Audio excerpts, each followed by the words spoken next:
Dames et messieurs, bonjour à toutes et à tous. Vous êtes encore une fois les bienvenus ici sur la tribune d'éveil des consciences. À la une de l'actualité internationale, hier, en Corée du Nord, le président nord-coréen Kim Jong-un a versé des larmes. Il a versé des larmes devant des cercueils lors de la cérémonie qui consistait à rendre hommage aux soldats nord-coréens qui sont tombés dans la région de Kursk. Vous savez que la Corée du Nord a aidé la Russie à nettoyer la région de Kursk parce que effectivement l'OTAN avait pénétré cette région russe jusque dans ses profondeurs. Ils avaient vraiment envahi. N'eût été l'aide de la Corée du Nord, ça allait être très difficile pour la Russie, il faut le dire. Mais au départ, les deux parties cachaient. Et lorsque Zelensky avait annoncé que des soldats nord-coréens participaient au conflit, ni la Russie ni la Corée du Nord n'avaient cherché à se prononcer. Ils n'ont fait aucun démenti, ils n'ont pas aussi confirmé. Mais au fur et à mesure que les jours sont passés, les mois se sont écoulés, on a fini par se rendre compte que effectivement la Corée du Nord est entrée dans la danse pour lutter contre l'Ukraine, mais pas sur le front ukrainien, sur le front russe. Parce que vous le savez très bien, il y a un accord qui est entre la Russie et la Corée du Nord, un pacte dont l'article 4, qui a été le copié direct de l'article 5 de la charte de l'OTAN. Cet article 4 du pacte stratégique entre la Corée du Nord et la Russie oblige l'une des parties à intervenir militairement lorsque le sol d'une des parties est attaqué. Donc c'est dans ce cadre-là que la Corée du Nord a participé. Alors, Kim Jong-un a coulé les larmes. C'est un message très clair. C'est le résultat d'une très grosse frustration de voir ses propres frères d'armes, ses propres amis, ses propres concitoyens partir au repos éternel comme ça. On va le dire inutilement, à cause des manigances de l'OTAN, en tout cas de la minorité occidentale. Le message derrière les larmes de Kim Jong-un est très très fort. Nous y reviendrons. Et donc dans le cadre de cette vidéoconférence, c'est de cette actualité que nous allons parler. Mais avant de continuer, je vous demande de partager la vidéoconférence au maximum. Mettez beaucoup de j'aime. Et si vous me suivez sur Facebook, veuillez me rejoindre sur notre YouTube. Voilà. Très bientôt, il est fort probable qu'on ne continue plus à diffuser sur Facebook, mais que ce sera uniquement sur YouTube. Allons-y dans les profondeurs. Alors, selon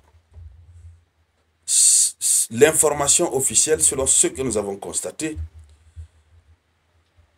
le dirigeant nord-coréen Kim Jong-un, à travers ce qui s'est passé hier, a procédé à une reconnaissance officielle des pertes militaires de la Corée du Nord en Ukraine. Bon, pas en Ukraine, mais dans le cadre du conflit russo-ukrainien. Le dirigeant nord-coréen Kim Jong-un a publiquement rendu hommage à des soldats nord-coréens. En temps normal, il pouvait le faire en catimini. Mais pourquoi accorder une telle solennité à un tel événement si le message qui est derrière n'est pas clair? Et le message, c'est pour dire à la minorité occidentale, oui, vous êtes en train de faire tout, mais nous n'allons jamais vous tolérer. Plus jamais au monde nous allons vous tolérer. Au contraire, je voudrais dire que les larmes de Kim Jong-un signifient sa détermination, son envie ultime de se venger contre la minorité occidentale. Oui, ces larmes qui ont coulé hier, et ce sont des larmes qui façonnent l'être humain. Malgré que certains médias disent que certains hauts responsables nord-coréens avaient été forcés de pleurer. Quand vous voyez votre chef d'État pleurer, vous allez pleurer. Et la cérémonie était tellement solennelle que quand il coulait les larmes, il y a des chansons russes qui ont été entonnées pour démontrer la synergie d'action, pour démontrer la symbiose qui existe et qui devra continuer d'exister entre les deux nations. Les larmes de Kim Jong-un, c'est un grand, ça veut dire c'est la Corée du Nord a fait un grand sacrifice pour la Russie. La Russie devra reconnaître. Et la Russie devra rester dans la logique, dans la ligne de l'amitié créée avec la Corée du Nord. Alors, il a publiquement rendu hommage à des soldats nord-coréens qui auraient été envoyés au repos éternel, qui ont été envoyés au repos éternel au combat pour la Russie. Donc, des images qui ont été diffusées par la télévision d'État nord-coréenne ont montré Kim Jong-un qui est ému, qui salue des cercueils recouverts du drapeau nord-coréen. Et ces images ont également montré des photos de Kim Jong-un avec des clichés des soldats nord-coréens aux côtés des troupes russes. Et surtout, ce qui a marqué, c'est un carnet ensanglanté. Un carnet qui avait, voilà, le truc partout. D'accord? Qui appartenait à un soldat nord-coréen sur le champ de bataille dans la région russe de Kursk. Ce carnet a été présenté. Donc cet événement marque la première admission très ouverte de la part de la Corée du Nord que la Corée du Nord a perdu ses hommes dans le cadre du conflit russo-ukrainien. Maintenant, il reste à savoir combien de soldats la Corée du Nord a perdu. Pour le moment, aucun chiffre n'a été donné.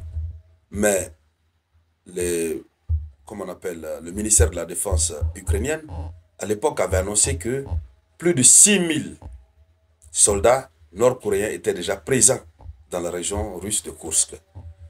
Alors, sur ce nombre, est-ce que ce nombre est exact? Ce nombre n'est pas encore confirmé par la Corée du Nord, mais aussi et surtout, combien ont été envoyés au repos éternel? Le nombre n'est pas connu pour l'instant. Et donc, au finish, ce qu'il faut retenir, c'est que cette cérémonie, avec cette démonstration d'empathie vis-à-vis des soldats qui sont tombés, de la part de Kim Jong-un, est un message très clair à la fois pour l'OTAN et pour la Russie. Pour la Russie devra reconnaître à jamais les sacrifices consentis par la Corée du Nord, puisque depuis qu'ils ont mis leur alliance en place, la Russie n'a pas encore perdu de soldats en tentant de défendre la Corée du Nord. C'est la Corée du Nord qui vient de poser le premier pas. Alors, la Russie devra rester reconnaissante. Et donc, une reconnaissance qui s'inscrit dans le fait que la Russie doit rester dans le cadre de leur partenariat d'assistance militaire mutuelle. Et deuxièmement, c'est pour dire à l'OTAN et à la minorité occidentale que nous sommes prêts. Nous sommes prêts. Voici ce que vous êtes en train de nous faire. Mais nous n'allons jamais abandonner.